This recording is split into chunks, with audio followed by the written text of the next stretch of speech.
My one. Boom, boom. Yes. All right. Lines at the bottom. Yes. Okay. Yes. Everyone is doing. See, mine is like teeny tiny.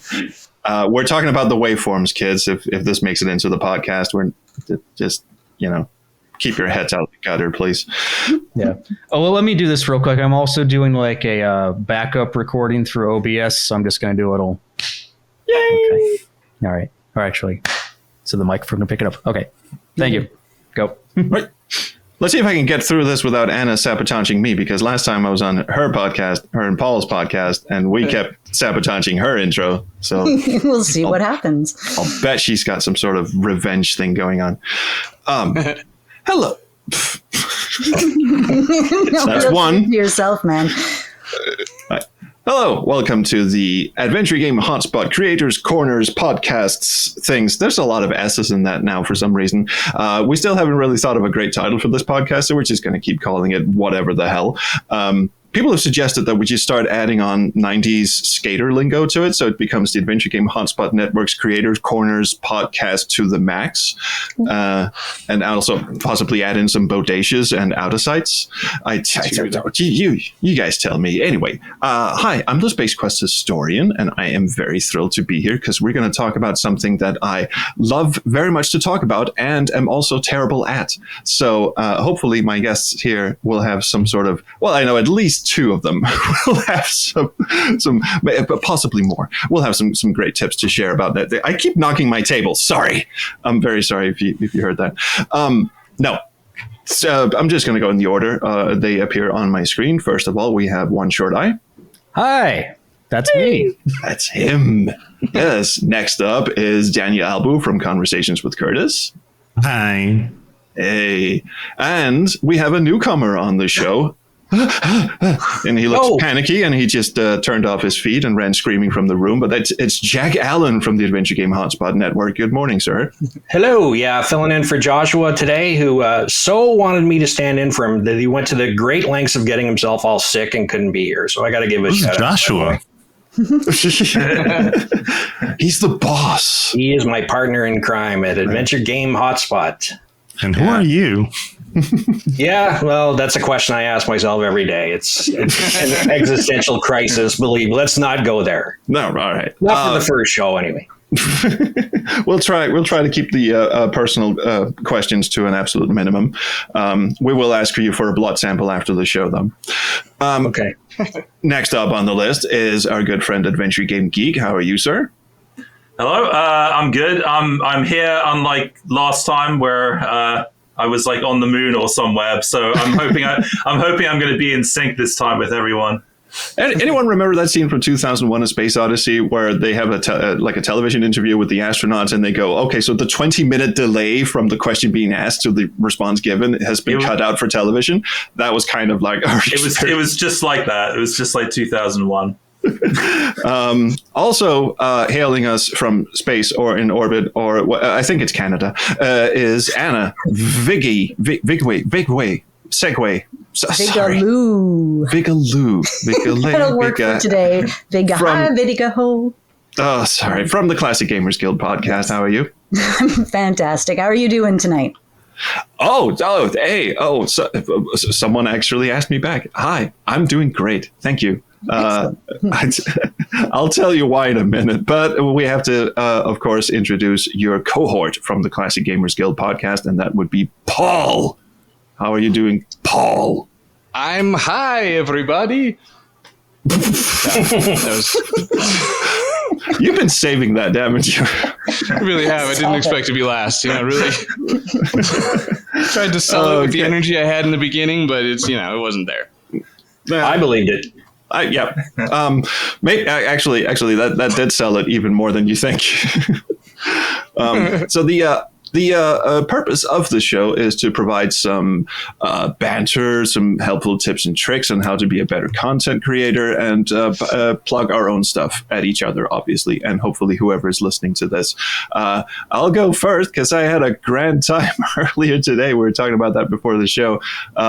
So in the land of professionalism and YouTube content creation, what you probably shouldn't do is go through your video list, pick out a bunch of videos that were public and were now unlisted, and then make them public again, and then forget to ask yourself, wait, these like little handful of videos, were they ever public before? I don't know. Let's just make them public, and then have like 5 or 10 videos shoot to the top of your new videos list. Has anyone ever done anything as fucking stupid as I just did earlier today?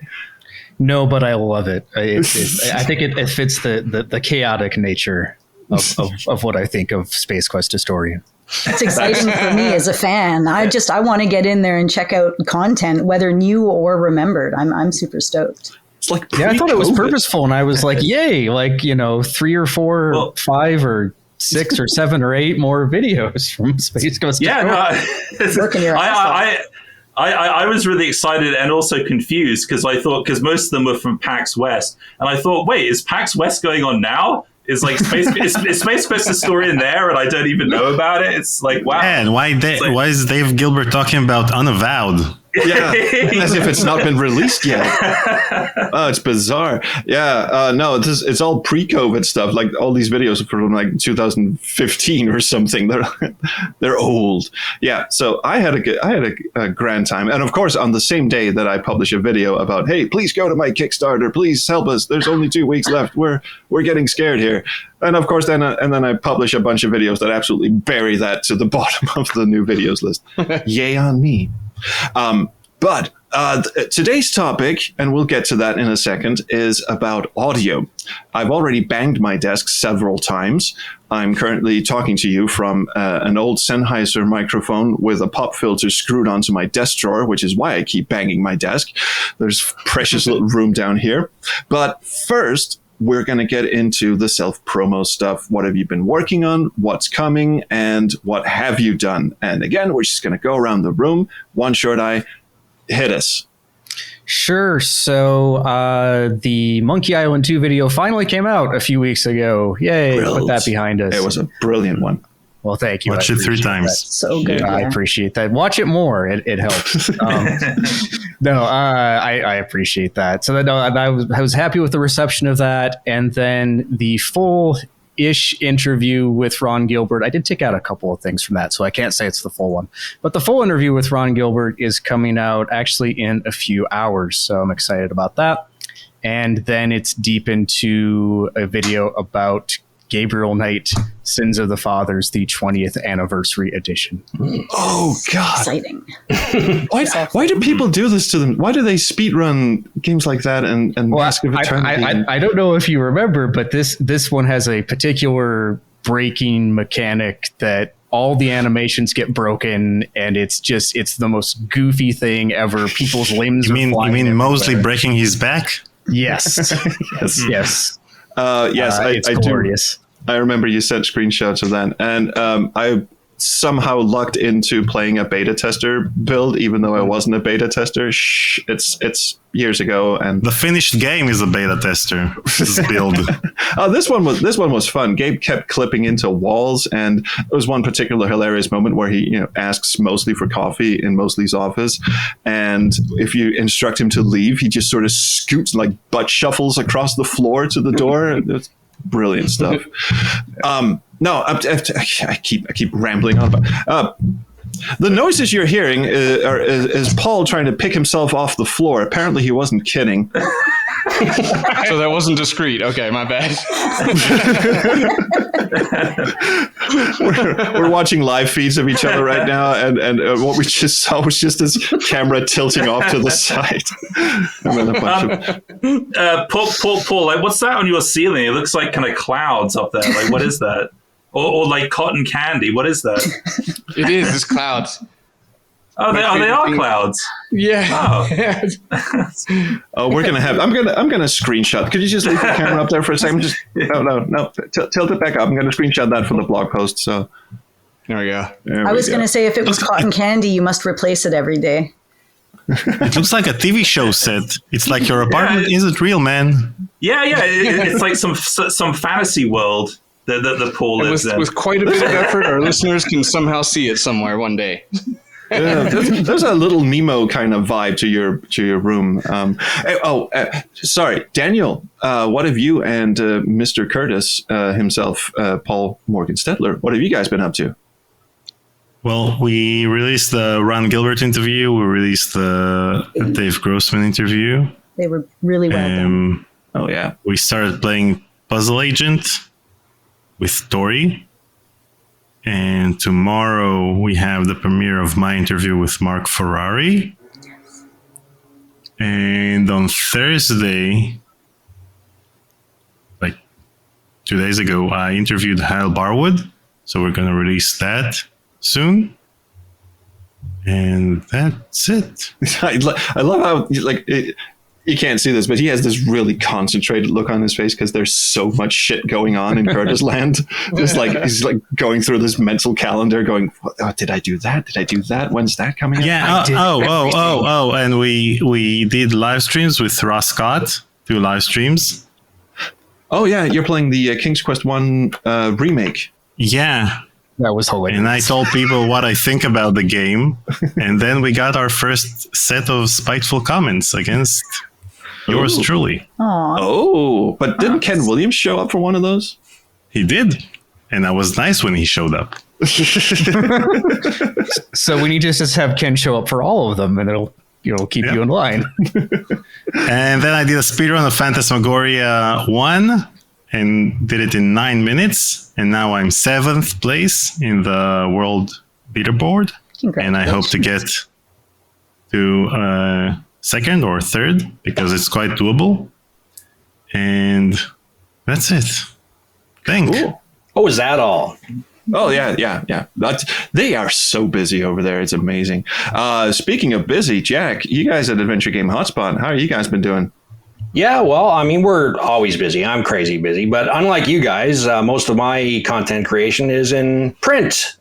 Yes, for the lost art of reading, for those 5 or 6 people who still enjoy the written word. That's what most of my time is done. But we have our own podcast, too. And so Joshua and I just had a podcast with the one and only Al Lowe. So that was a real pleasure to talk to him. So nice. I'm looking that forward will to be that coming one. up soon. Mm-hmm. Yeah, he's I love the back in my day vibes is coming from Jack.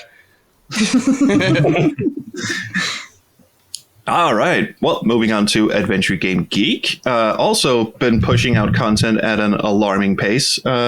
These past I wouldn't say an alarming pace. Not in the last week or so, because I actually just got a job in the congratulations. Last week. So I've been doing that, living in the real world for a bit, because like all I had to say in the lot. Like all I had to Where is that? I felt bad. Like one of the only things I could say in the last podcast was I'm unemployed. That's why I'm making so many videos. But yeah, so I'm just finishing up my video of my top 10 Adventure Jam games this year, which Trolls makes an appearance in, or his avatar does. And I actually asked him to do that because he was going to make a game for the Adventure Jam, but it didn't get made in time. But I wanted to kind of put him in spirit somewhere. So like I decided to make him do the countdown, whereas usually my puppet Potu does it. But I replaced my puppet, got really upset about that, and now wants to kill Trolls. But anyway. So you sort of neglected to tell me that part of the script. It's going to be the start of like an ongoing arc, because I kind of want to see that happen. Yeah, I have future plans for that, but anyway. Shit! Now I have to build a Potu puppet in Character Animator. I just worked out how to work my own puppet. Yeah, so I'm planning a future puppet fight with Trolls sometime, like the next time we meet, and then. And then apart from the Jam video after that, I'm probably going to go back to a video that I kind of teased like about a year ago when I was in Germany. And I wanted to do this game called Talisman, which is like a game that's only in German. So, it hasn't been translated into English or other languages. So I wanted to do a German-only game, which I've always wanted to do ever since Ross Scott from Accursed Farms did the Cave World saga. which is also a German only game, and to kind of introduce it to people who don't speak German, even though I don't speak German either. But but I was able to play the game and kind of understand it for the most part, like with my German friend Selmar's help. So I'm probably going to be doing that.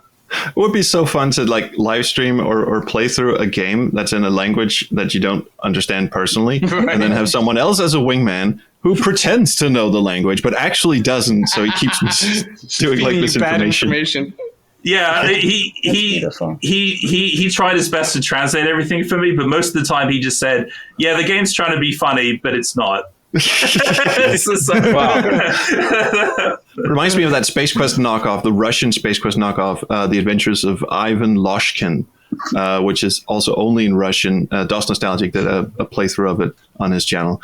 I've been wanting to cover that, but there is no English translation, and there is no way in hell I will ever get a Russian fluent person to sit down and play that game with me, I don't think. So your idea is relevant, then let's do it. I'll translate for you. I'm down. I don't know any Russian. Not at all. No, the misinformation idea. Well, that's actually perfect. Well, lovely segue into Vigway to Anna and Paul. What's the Classic Gamers Guild podcast been up to lately? Well, we just recently had you on it, and that was fun. That was terrible. I'm very sorry about that. It was like 2 hours that flew by. We threw another 30 minutes on our Patreon, and it was just fun. It was good times, and the support Error 47 and all that wonderful thing. Please do. And then we just recorded an episode which is as yet released, which I don't know. Paul, have you actually given it a name yet? It's about environment and graphics in computer games. Yeah, no, we want like a classy, fancy name. If anybody thinks of one, it's for like environments and atmosphere. Because we did that one, Consequence and whatever. Comfort and maybe? Consequence. Yeah, and that it's just one about a fancy vibe to it, and that episode did great. How about My Ceiling is Full of Clouds? That is make a wonderful adventure. Good. And then, of course, Phantom Fellows has been getting all sorts of work, too. I put together a little trailer for it, and then you've been doing lots of coding, and you're back to doing writing, I think, a bit more now, Paul. Yeah, coding is super hard, man. It's all just so difficult. I did my first array, an array. Oh, no. Well, you have surpassed me, sir. I've been using AGS every day for 3 years. It's almost amazing that that's how hard I work to avoid having to do like hard sounding codes. But I finally just had to for a keypad, and it maybe works. So. I still have no idea what a for statement does. I use while and I use a lot of if then statements, and that's pretty much it. So I haven't used AGS before on actually coding anything. Does it let you get away with doing a lot of stuff without coding or without scripting? How does that work? Not really. You have to get into scripting, but the scripting language is really easy to pick up, I think. Once you get the hang of this. Else I've seen, it is easier to understand, at least for the basics of copy paste, put this here and put this here. If Paul, you've set everything up first for me, it makes sense in there anyways. Mm-hmm. Yeah. Except sometimes they kind of shoot themselves in the foot with the different commands, because there's not remove walkable area, it's disable walkable area and restore walkable area. But other things are not disable, re-enable. So you have to constantly look up Google Adventure Game Studio how to actually do this shit kind of thing, because they are not consistent with the terminology they use for different commands. Yeah. Oh well, 100%. That was a good little round the table. For me personally, I've just uploaded the Police Quest video along with 1,000 other videos that I didn't mean to publish today, but hey, here we are. And I just threw up a little please go back my Kickstarter video for Soups On, the reimagined soundtrack to the 7th Guest and the 11th Hour that my band Error 47 is doing. It's going to be on 4 vinyls if it's successful. There's 2 weeks left to go at the time of this recording, so fingers crossed. We're about 70% funded, so that's three quarters of the way. a little under that. But anyway, we're hoping, and the album is going to get made regardless of whether we actually get it on vinyl or not. It's probably just going to take longer because then we have to dig ourselves out of a deep depression for not getting it on vinyl, because that's what we really want. And in the future, I'm actually doing a retrospective video. I don't know how fair and balanced it's going to be, quotation marks, sarcastic, because I actually have this sort of weird fondness for Seventh Guest. Whenever you look up YouTube reviews, contemporary YouTube reviews, like current YouTube reviews of the Seventh Guest and the 11th Hour, they always bang on about the awful acting and the long transitions between nodes and how the puzzles make no goddamn sense, and definitely not in context with the story and all that. And like, yes, there's a reason for all of that. Some of those aren't good reasons, but there are reasons. So I'm going to dive into the backstory, because there's this lovely GameSpot article called "The Rise and Fall of Trilobite," which details all the shit that these two founders, Graham Devine and Rob Landros, went through to make these two games, which is just a horror tale in its own, really. But I haven't seen any YouTube videos cover that, so I'm going to do it and swear a lot while doing it. And we would hope so. And other than that, I have a huge backlog of stuff that I want to get to. One of those is my long list of not Space Quest games. Stuff like Innocent Until Caught and Rex Nebula and the Fuck You in the Head gender bender, the absolute garbage pile that game is.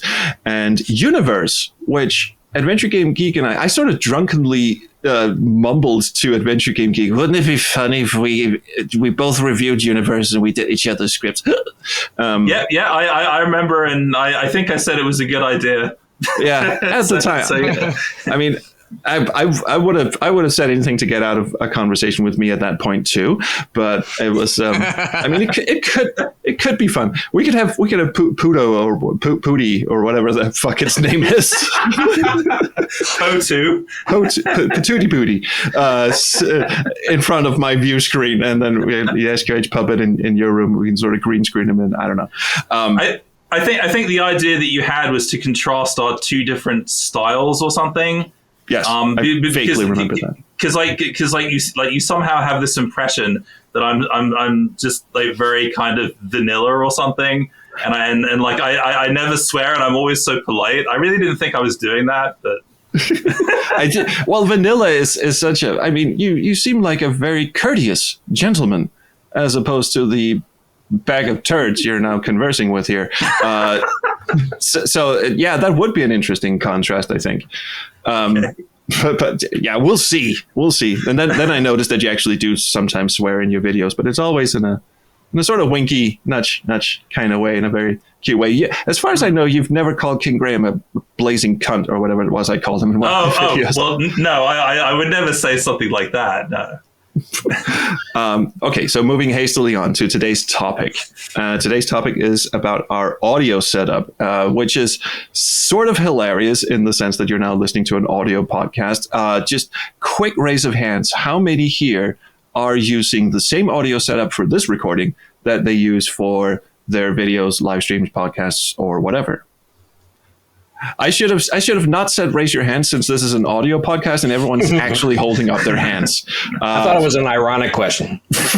Ironically, raise your hand. All right. So no one will know the answer. It's got more video than our podcast does, but nobody can see it. So it's like a conundrum there. It's Schrodinger's microphone. Schrodinger's microphone. Well, pretty much everyone raised their hands. So we all have our audio setup that I'm sure some of us have worked very hard on, and some of us just sort of lucked into. So it's got to be sort of a gear talk in that, what are we actually using, but also more of a setup kind of thing, because there's a lot that goes into that whole chain of getting somewhat crisp, lovely sounds out of microphones, especially if you're into, your Yetis and your condenser mics and stuff that picks up all the ambient noise. Like if a mouse farts from several rooms away, it gets picked up and all that stuff. So again, let's just go around the table. So gear talk, one short eye. What's your hardware situation like? What mic are you using? What programs do you use to record your audio? Sure. Yeah. So I took some notes here. So you course just want me to you talk did. about the hardware and not like the plug-in chain afterwards. I think we'll get to the plug-in chain afterwards. Okay. Yeah. Yeah. So I started with the microphone I used to use was a Samson Q2U, which was a really nice USB microphone, but it also was very sensitive to plosives. And for those of you listening who don't know what that is, that's the P sounds that kind of the Trolls was talking about earlier, I think. Oh yeah, I was talking before the show. Yeah, my Police Quest 1 video is full of, like, if you listen to that on speakers, your subwoofer is just going to start. It sounds like it's coughing every time I do like a B or a P sound. Yeah. So that was my biggest complaint with that one, and I think it was also sensitive to sibilance, which, again, to those listening who don't know what that is, though, that's the harsh S sounds that you can sometimes get. So now I'm using a Rode Procaster, and that is going to a Focusrite Scarlett Solo interface. So I'm very happy with that. Separate audio device. That's going to be interesting.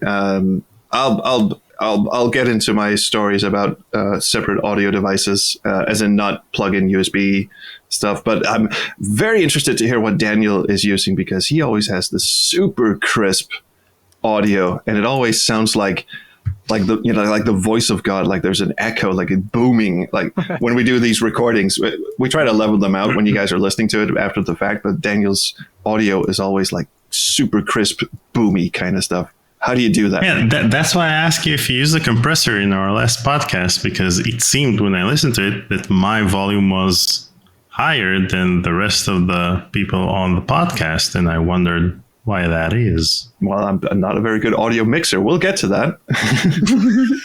But buy my album. yes. But, well, I'm not actually mixing that, so don't worry about that. We have an actual audio engineer who does that. I'm using the Blue Yeti, and I'm using real-time processing through NVIDIA Broadcast. So the Blue Yeti is using my graphics card to do real-time noise removal and echo removal.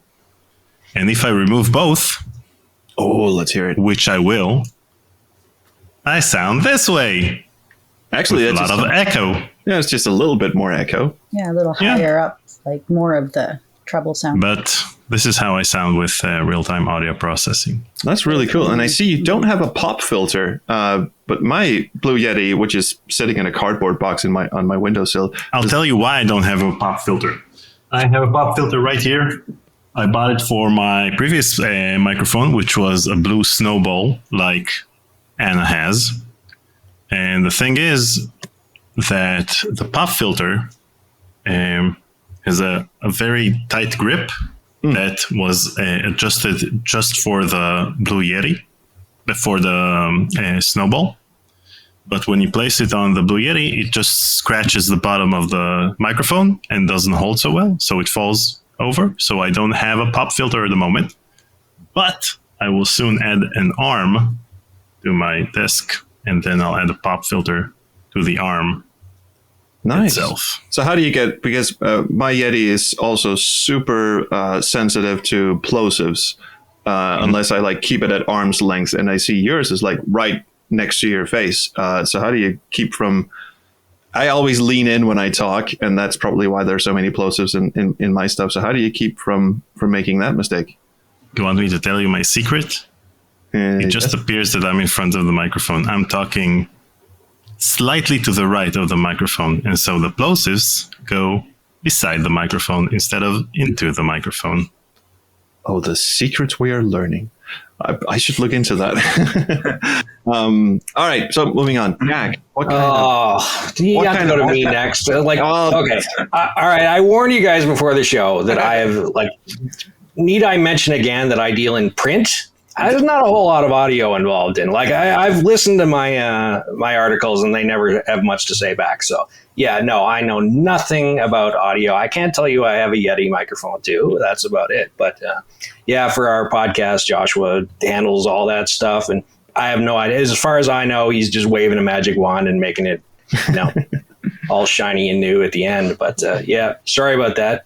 No, don't be sorry. See, I'm like a technological dunce. And some would say that extra qualifier isn't really necessary, but yeah, like no, I have no idea how any of that stuff. Like I listen to you guys talking, and all I'm hearing is like the adults from a Charlie Brown special. It's like wah wah wah wah wah. You know, like everything else just makes my brain explode. So. You would be very surprised, sir. I've tried to wrap my head around all of this shit. I'm just biting my tongue until my turn comes up, so I can everyone can feel better about themselves. Well, I got the idiot section done, so everyone else now looks good in comparison. Don't worry, I'll join you in that section in a minute. But Adventure Game Geek, your productions also have really crisp audio, especially in the voice-over departments. I'm not really sure. Like I can never get my audio to sound quite the way I want it to. Although I have the same microphone as Daniel, so I have a Blue Yeti. I used to have a Snowball as well. Also had the same problem with the pop filter falling off, so I just stuck a sock on it. So there you go. That is actually not a bad idea. That's a common audio engineer trick. Is if you don't have a pop filter, and you don't have a pantyhose and a coat hanger, which is also a good pop filter trick. I don't know if anyone knew that, but yeah, just stick a sock over it. The sound sort of muffles, but it actually works. So that's my sock mic right there. But I don't know. Like maybe I need to add some processing or a compressor or something like that, because I can never get my voice to have the presence that I'd like it to. When you listen to Matt or Daniel or anyone else, like I always feel that they have this like deep presence. And I kind of want to. I don't know, but anyway, like maybe it's okay. Like no one's really complained to me and said, "Oh, your voiceovers suck" or anything like that. So I guess as long as you can hear me properly, I'm okay with it. So. Hey, maybe you'll learn a thing or two when we get into the plug-in pipeline, or what it was. That's what I'm hoping. That's what I'm waiting for the plug-in info. Yeah.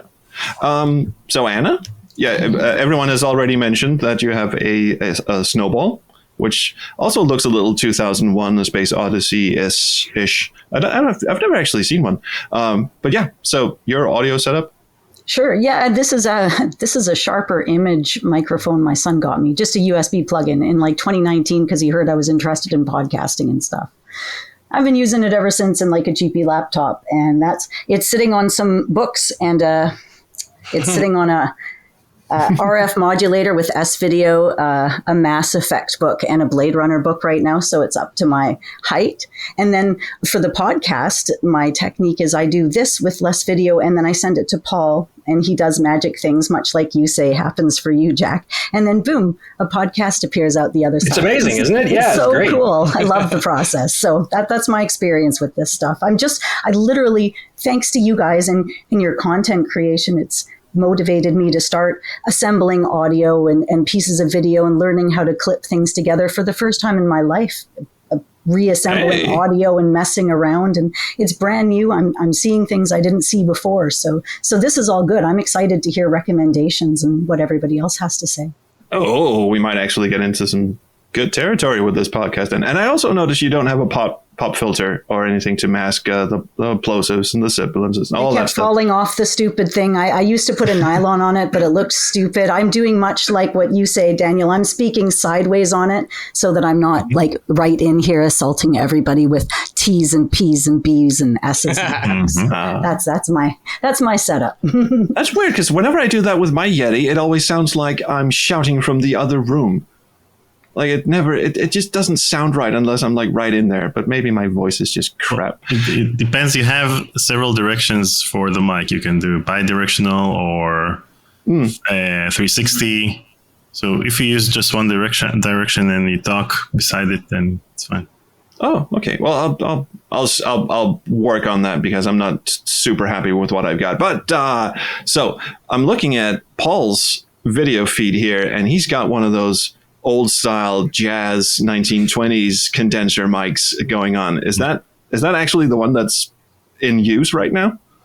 It is, yeah. It somehow became the mic that I just use, because I used to use a bunch of Shure 58s, which is just like your like standard issue, like, you know, just like a real like utilitarian kind of microphone. Like every band on the road uses a Shure 58, I think.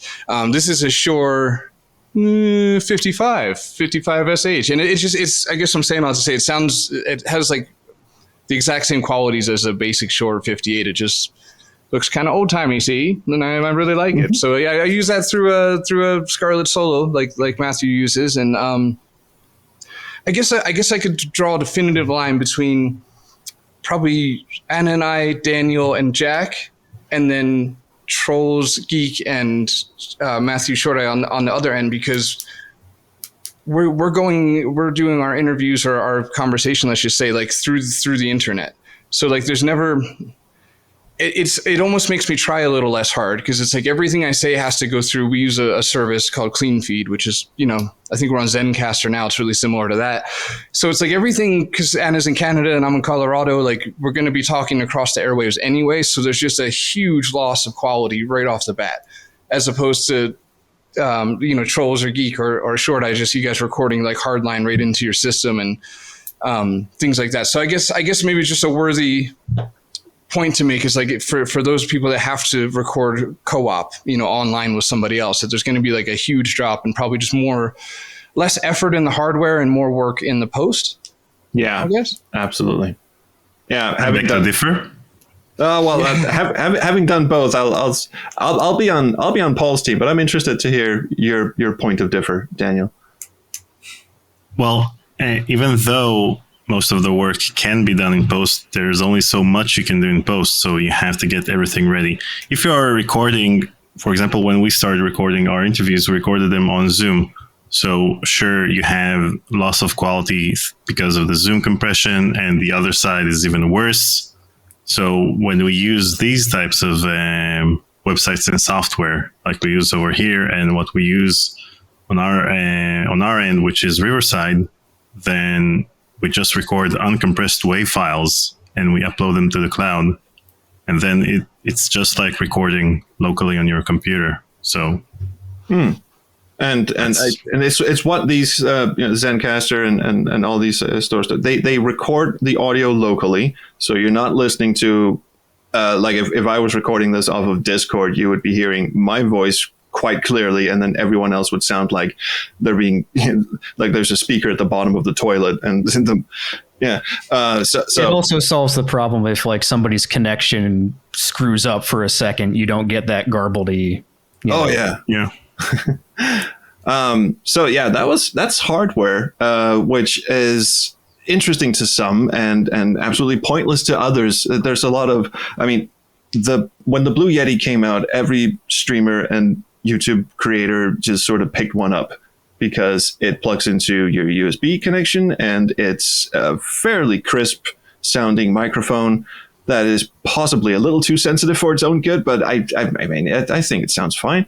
I obviously can't get it to work properly, but that's because my computer is super noisy, and my biggest problem is noise reduction. So, no, but just before we get into the whole plugin pipeline, my setup currently is an old Sennheiser microphone that, actually, I swapped out the Sennheiser microphone. So, okay, so many years ago, like decades ago, my dad gave me a Sennheiser E835S. Because he used to work at Sennheiser, so he used to like bring product home, and that was my go-to mic for a long time. Lovely little thing.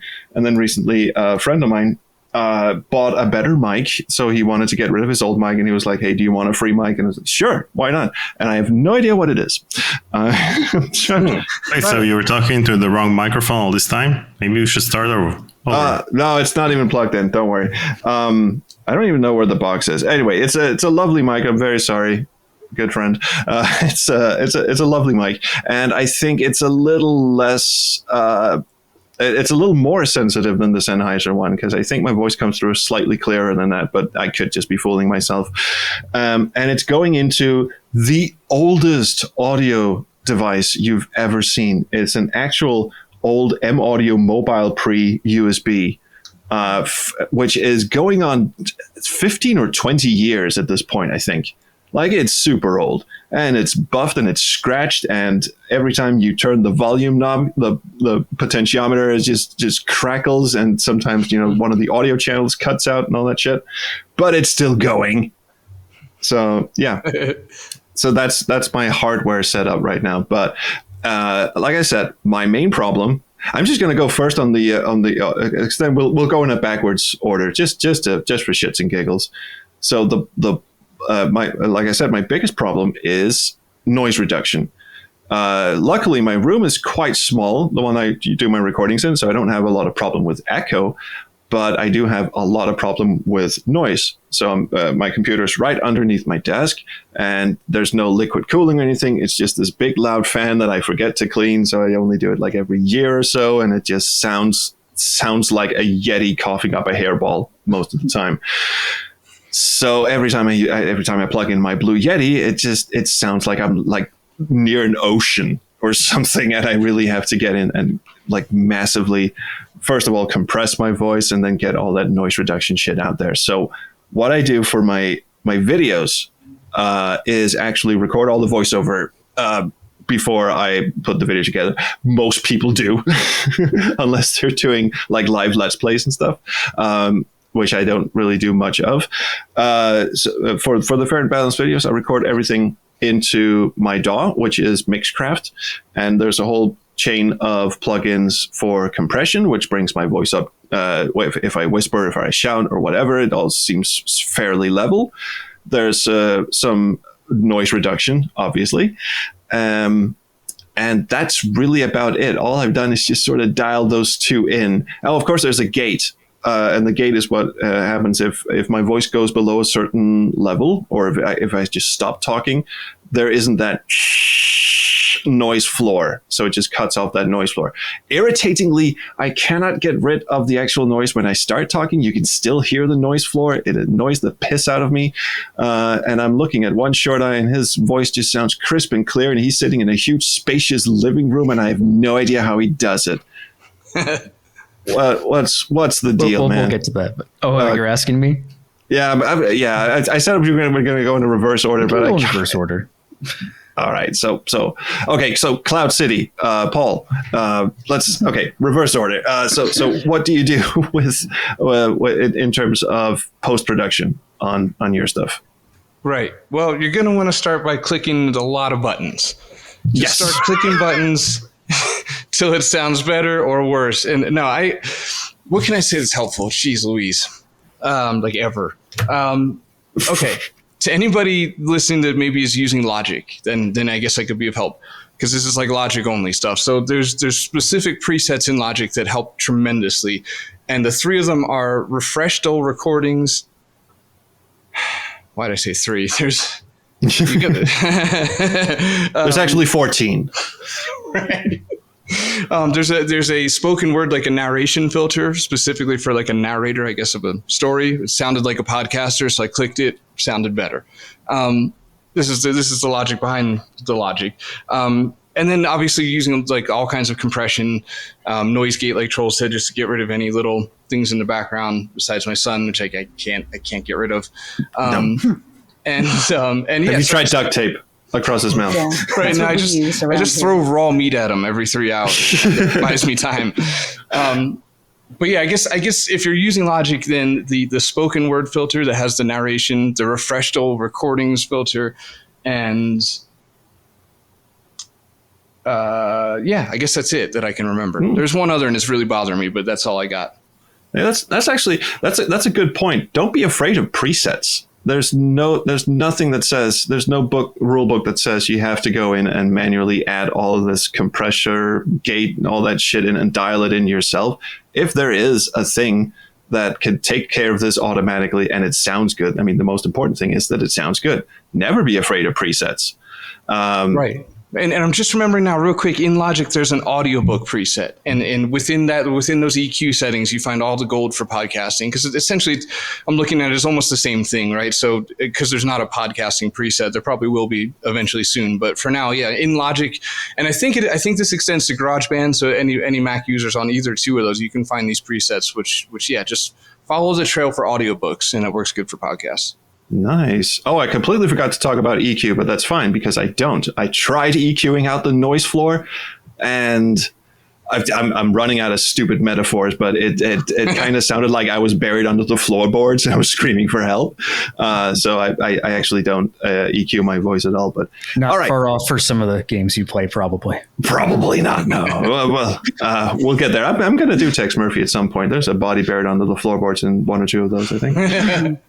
No, Anna. So post-production stuff. I assume from what I can tell, Paul does most of the post-production stuff, but you must do some stuff on your own as well, right? Right. I must. Yeah. You said you were dabbling. At least I'm dabbling. Yeah, I've been lately. I did an interview with my mom, and I was asking about different personalities that she has and different ways that she uses them in art and in influence, if she's writing or if she's drawing. And it was kind of interesting. And I'm setting that to a slideshow of her art that's relevant to what she's talking about. So it's just, to me, it's getting a grasp of mixing a visual and an auditory world. And my mom's computer is also, it was super noisy. And there was nothing I could really do at the time when we were recording because I took it downstairs to her area. So everything I've done is just kind of in post, and that's just me highlighting and hitting buttons on like the special settings in Audacity and just messing around with it and seeing what I can do. It's pretty straightforward. Like for me, being intimidated to do that stuff, Audacity's just kind of held my hand and helped me through a lot of this stuff. That's also an interesting point. So far we've heard about like DAWs, like big as music recording software, Logic, Mixcraft, which I'm sure none of you have ever heard of, but it's an actual thing. Your main DAWs are stuff like Logic and Ableton Live and Pro Tools and all this sort of stuff. But Audacity, for most people use it, and this is an actual audio term, destructively, as in they go in and they mess with a WAV file, and whatever they add to it is added onto the file itself. So you can't get rid of it after. If you have to keep backups of stuff. But I think Audacity also supports VST plugins. Is that right? Yes, I think so. Yeah. Yeah, and that seems like a relatively recent development, like within the last couple of years. Yeah. But yeah, they do support VSTs. So that's, and for those of you who don't know, a VST is basically a plugin that you put on an audio track so it doesn't go in and mess with the track itself, which also means that once you hit something that you really like, something that sounds good, you have to re-export that into a new file. But so what do you do? Do you do destructive editing or do you use plugins? I do it destructively. I keep a main file and then I just make other ones and mess with them and do stuff with them. And I end up with way too many files sitting on the computer, and I try to label them accordingly. So I'm like, and then sometimes I was on a backwards kick. So I was listening to stuff backwards, what I had recorded with other people, and calling that like the weirdo stuff in its own. It's a mess. I don't have very much room on this laptop. So but it's fun anyways. No, none of that's practical at all. Oh, well. And there's nothing wrong with doing destructive editing. I know that the term is really, really harsh, but once you hit something, like if you hit a good chain of, I need to, do this and do this, do this, do this, and then just save that bad boy up.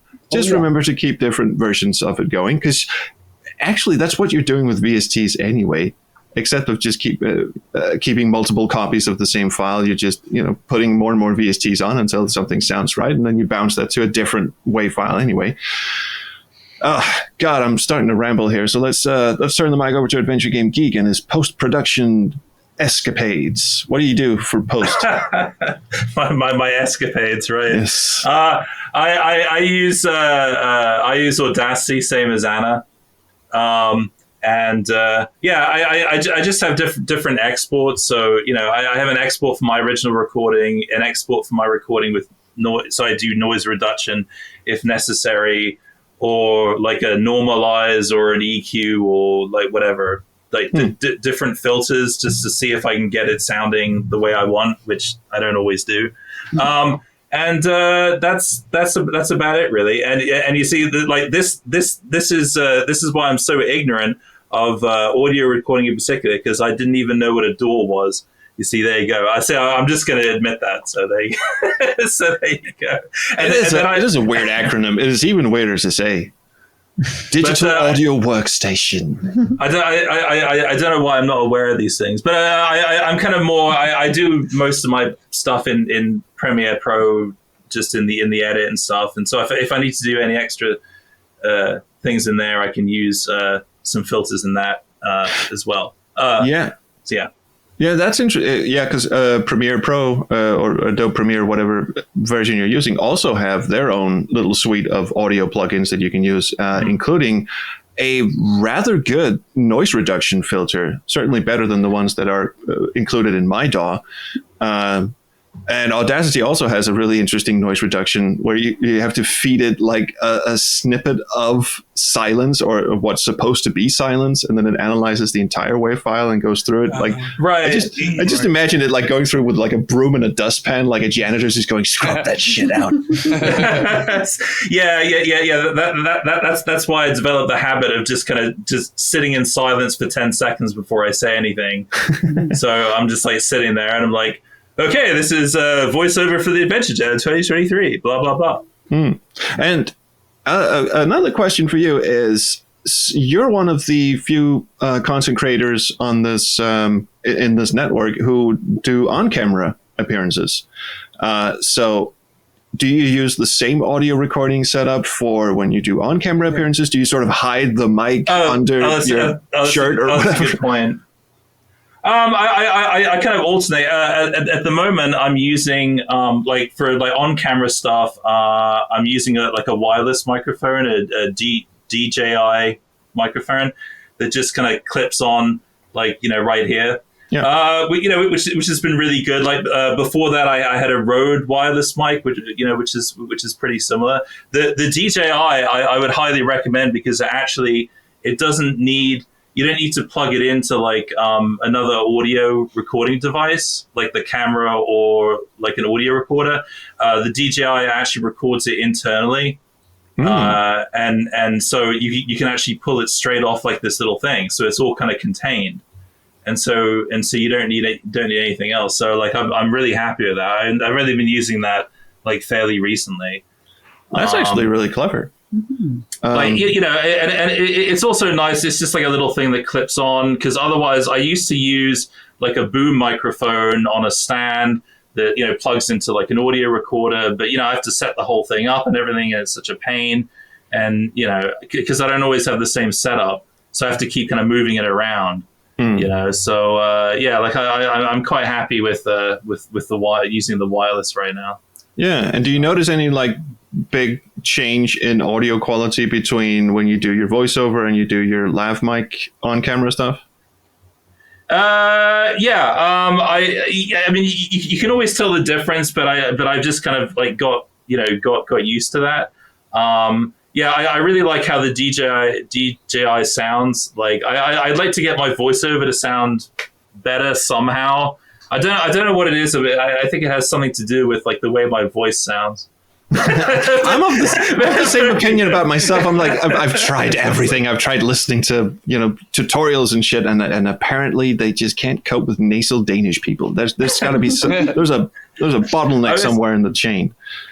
I always feel like it's somehow like an illusion, like you know, like the way you hear people speak in like YouTube videos or online and stuff, and then you think they sound like that, and then you meet them in person, and they like sound like totally different. So people might think I sound, you know, I'm like go up to them and be like, hello, fellow adventurer, but then in reality I'm like, oh, hi, how you doing? You know, so it's kind of like there's like a big difference, but that's kind of like the magic of video making, I guess.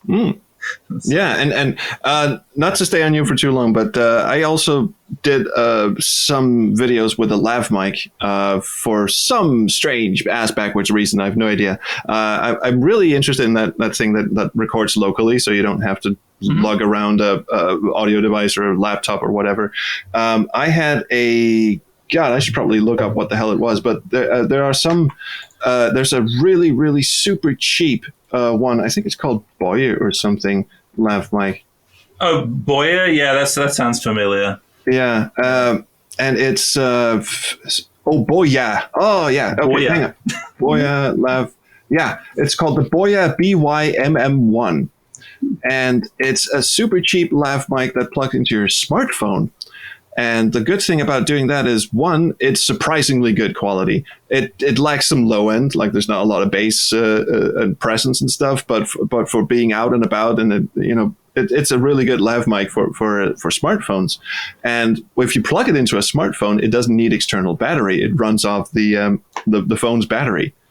So, which is really good for me. And also it comes with, like, I don't know what it is in feet and inches, but there's like a 60-meter long connection wire, so you can basically like jog across a field and do your on-camera stuff with it.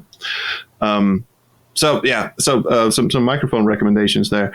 Well, Jack, so you don't do any post-production at all? As you can imagine, I'm a font of information when where this topic is concerned. No. I'm really looking forward to your bit. The cruel joke of having the print guy on the audio show continues. I'm sorry. Yeah, no, I have absolutely no idea what we do with our show. I will admit, though, that I have dabbled myself with Audacity. I, just messed around with some clips and stuff. But, I mean, it took me forever to even figure out how to get a recording to play louder than it did. And so I'm going to say, here's the one lesson I learned from my experience with dabbling. Stop dabbling. That's all I got. No, I was really hoping you guys would inspire me today, and I go, okay, you know what? They make it sound so easy, and no.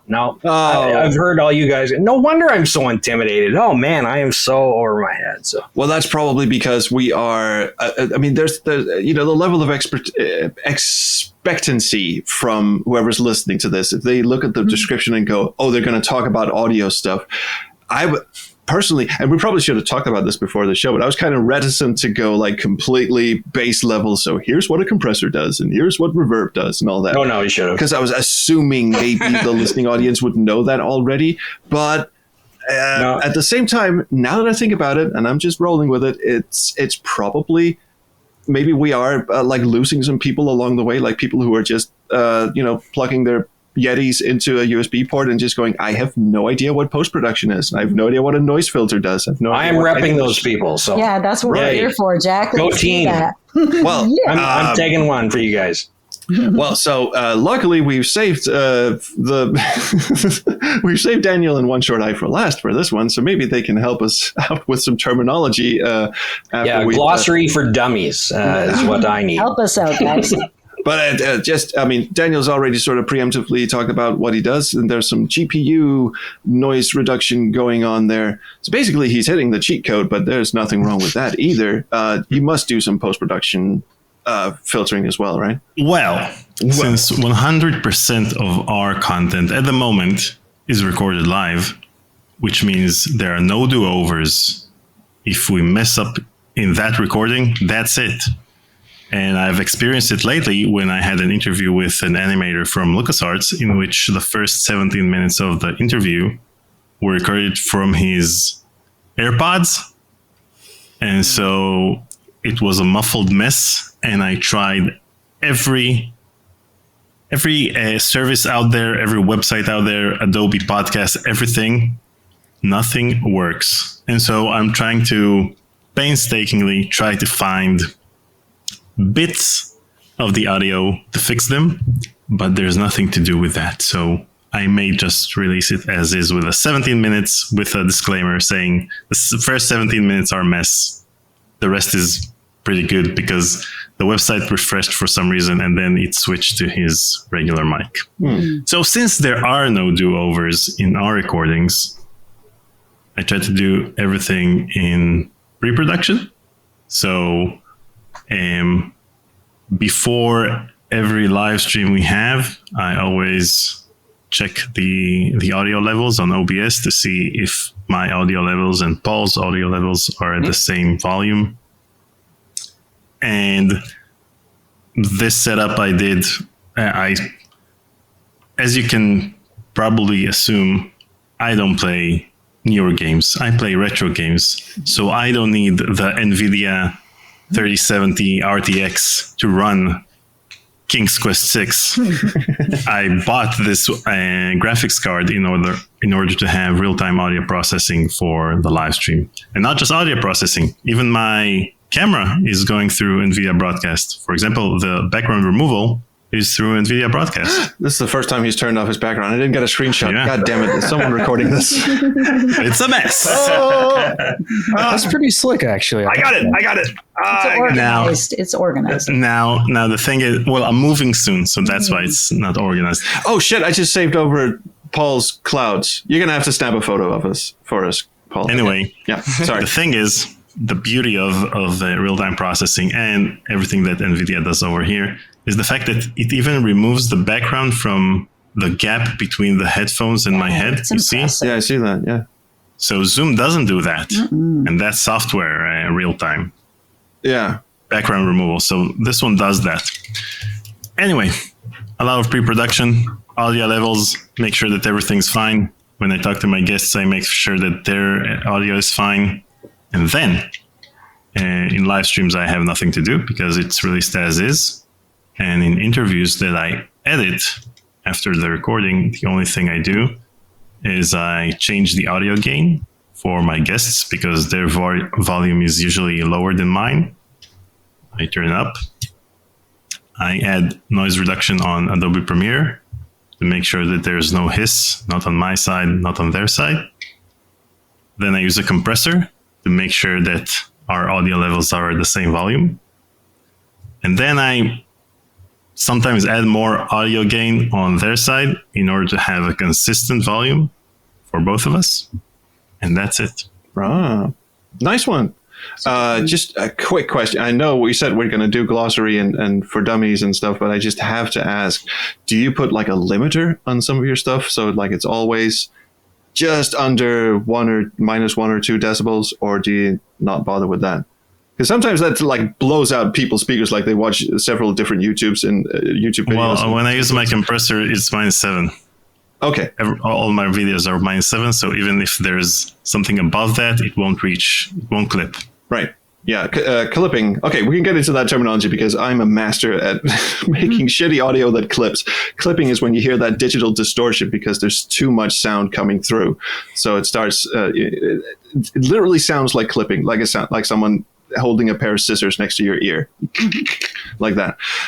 It's a terrible phenomenon. And one of the ways you can sort of mitigate that is by using a limiter. And the limiter is really just goes in and looks at the audio and goes, everything that comes above this certain amount of decibels, we're just going to squash that down until it stops being an asshole. Sometimes you get away with good shit, and sometimes it just sounds like, because if everything is too low, what I was getting at was if you watch several different YouTube videos from different creators in a row, and all of a sudden you get to someone who's like boosted the shit out of their audio with limiters and compressions and all that stuff, you just sort of go, whoa, what the fuck just happened? Because a lot of YouTubers don't do that. So there's something to consider there as well. I'm sorry, I'm rambling. One short eye. Again, the spacious living room and the you don't have a pop filter. You have one of those little muffs, like microphone windscreen. Yeah. Yes. So how do you get such crisp audio out of your stuff? Yeah. So let's talk about that. So the first thing I probably should have mentioned during hardware, I think part of it and why it's maybe different from yours is that this is a dynamic mic and not a condenser mic. And I don't know how to explain the technical differences to a general audience, except that condenser microphones pick up everything. And dynamic mics tend to be directional. The other thing that I do for YouTube videos, and this is probably what makes the biggest difference, is that I know you can't see my desk from here, and podcast listeners obviously can't see my desk. At least I hope they can't. My desk here is set up such that I put a blanket over my head. And so I make a little cave for it, little blanket for it, and then that takes care of a lot of the echo, and that I think probably makes the biggest difference out of everything. No, that is a tried and true. News reporters used to do that when they had to record voiceover in the field. Mm-hmm. They would make a little blanket for it inside their news vans and just record their gets rid of the echoes. So that's what that is. So okay, audio setup stuff. So I record narration into Reaper. So that's the DAW that I use. In that I have a high pass filter to get rid of like the low rumbly, like really low frequencies. And apparently this is what I got from watching some things. Sometimes even though like the extremely, extremely low frequencies your ears can't hear, sometimes certain plugins will take that sonic information into account and not work as well. And so that's part of why you remove that. Then I have a RX7 voice denoise plugin. And so it's a noise remover, but it's specifically designed, I guess, for voice like isolation. And you can make that really extreme, but I don't. But it gets rid of some of like the hiss, right? And the background stuff. Then I have an RX7 declick plugin, and what that does is it gets rid of the gross mouth noises like the saliva. And I'm not going to do it now because that's. But if you want a really gross experience, you record yourself doing that. You can isolate what it's taking out, and it just sounds like clicks and slobbering, and it's really gross. The ASMR crowd will know exactly what we're talking about. So then there's that. Then there's EQ, and it's a pretty gentle EQ. It just takes out a little bit of the boominess and a little bit of my nasally mids. So the mid-range frequencies that are nasally. I don't know how else to describe it. Oh, you scoop yourself. A little bit, yeah. A little bit. Yes. And then a little bit of light compression. So that's what I do in Reaper because I found that I like those plugins there. Then when I go into DaVinci Resolve, which is the video editor that I use, they also have a tab for audio, and we have like an audio suite within that. And they have some plugins there that I like. One thing that I put on is a de-esser, so that will get rid of some of the sibilance. Then also a multiband compressor, which I don't want to explain what that is because I hardly know. But it's just it evens out the audio, like the low lows and the high highs even better, I think. Yeah, and then I do use shouting. Yeah, it kind of makes But then you mentioned a limiter a few minutes ago. I do use that to prevent clipping. And then there's also within that limiter, there's like a makeup gain, and that's sort of where I kind of get things leveled out. And then it also has a handy loudness meter that's sort of constantly running and giving you like the average audio loudness that's there. And so that's basically what I do. And then two other things I thought to mention. Each interview subject that I do has their own separate channel because, that sometimes most of the time I don't do too much with them. I throw on the same sort of compression and limiting. Occasionally, if somebody's mic is just really weird and we couldn't fix it, in pre-production, I'll throw some EQ on there if there's something especially odd. But then something else that is probably not obvious that I learned from watching somebody else that I thought to mention as a tip. When I put music in videos, I have two channels for music. One is for music that I want to play at full volume, like when I'm not doing narration, and that's just the music. The other one, though, is for background music. So I like when I want to put that down. And so I take the volume down, obviously, but then I scoop some of the mids in that. And what I found, and what you can hear if you really pay attention, is that if you take out some of the mid-range frequencies of background music, the music that you don't really care about them listening to intently, it improves the clarity of your voiceover a little bit. It's not competing as much. That is a great tip. I should do that. because that's always been my biggest problem. I've tried using Premiere's built-in, what's it called, the ducking, where it goes in and tries to duck the music whenever someone's talking, and then bring it back up when someone's not talking and all that, and it never works out well for me. So why not? Did you set everything? All of the voiceover is dialogue, and then the music is music. Oh yeah. I did all that, and it works to an extent. But I still feel that even when it gets like really low, I'm still paying too much attention to the music, and it's always been a big problem for me to properly balance background music with narration or dialogue or whatever. So that's actually a great tip. The one about scooping the mids. By scooping the mids, I would mean an EQ has like a row of different frequency knobs that you can twiddle with, and by scooping the mids, we mean like just making a little U shape in the middle frequencies. Yeah, and so nothing too extreme either, because you can completely destroy the sound of it. And typically, I found not just with that, but with everything, less is normally more. Now here, okay, just to get into this EQ business for a little bit, and then I'll talk about my live setup, which is. Oh God! There's a live set. I used to do live stuff as well, but just so some of us here are musicians, and some of us have played in bands, and some of us have done audio engineering for music, not just audio voice recording stuff.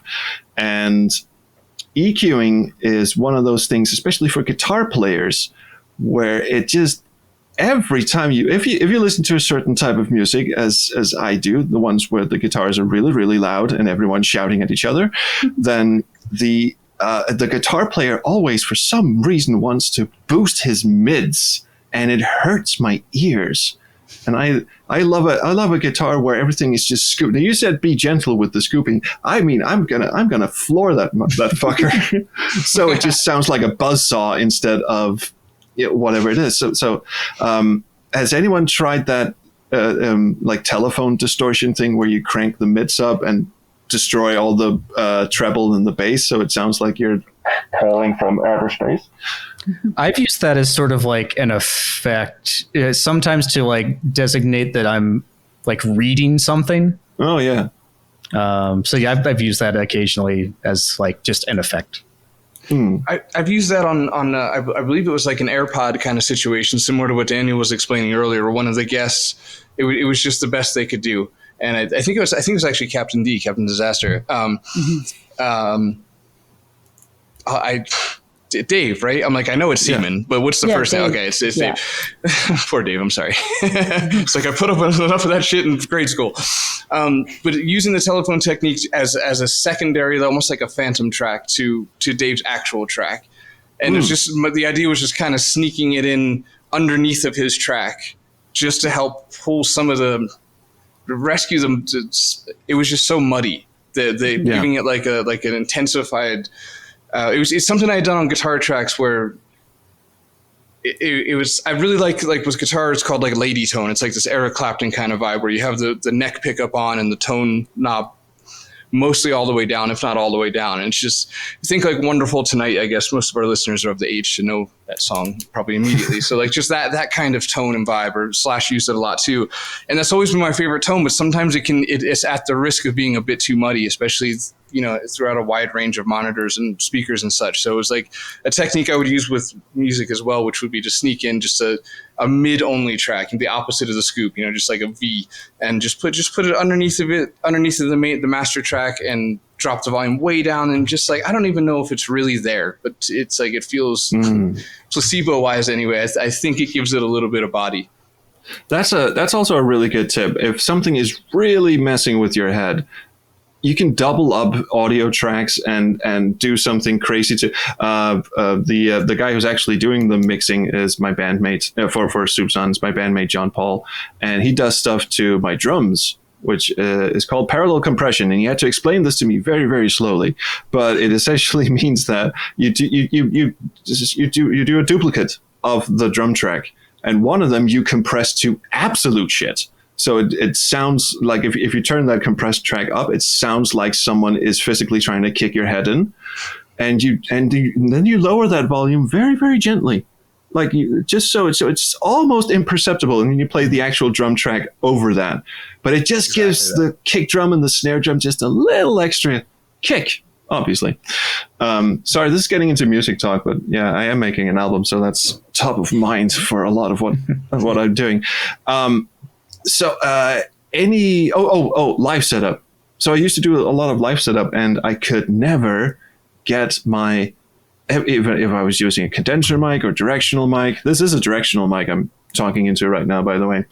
I could never get it to sound right. I always had the same problem that Adventure Game Geek was talking about, where it didn't have that richness or fullness. And I know my voice isn't exactly rich and full to begin with. So I always really wanted it to sound decent. And also I had a huge problem with noise and all that sort of stuff, the noise floor I was talking about earlier. So actually a friend of mine, Alexander Mejia of, what the hell is his company name? Human Interacts. Sorry, God, I've talked to him a million times. You'd think I'd remember this stuff. Human Interacts. He is a professional audio engineer and a professional video producer and all that sort of stuff. And talking to him about technology in any capacity, but especially in audio technology, you really have to strap on for dear life, because he will go 100 miles a minute and doesn't stop for breaths. So, but he very courteously and very benignly took a look at my audio setup, and he told me to do a test recording of just me with no filters, nothing, just raw audio, and then send it to him. And then he went off into his laboratory somewhere and started twiddling knobs. And then he sent me like 20 screenshots and actually called me up on OBS and just went, okay, so now you go in and you add this noise reduction filter and you set it to this many %. And then you go in and add this gate, and then you do all this sort of stuff. And what I'd already figured out was that OBS, which I'm guessing is the screen recording software that most YouTubers and streamers use. If you use XSplits, I'm sorry, I can't help you. I've used it like once, and it really bothered me for some reason. But anyway, so OBS it can do multiple audio track recordings, as one short I was talking about, which means that you get an MP4 out if you're the sort of masochist who doesn't mind having to redo video footage if the file doesn't close properly. Trust me, I've been there. You can also set it to MOV or MKV, and this is really what I recommend, by the way. If you ever do any recording with OBS, never set it to record in MP4 format, because you will eventually have your ass kicked by it. And I can hear the pain and the experience in your voice right now. I can see it in Geek's face too. Geek's I can relate to that. I've had the same experience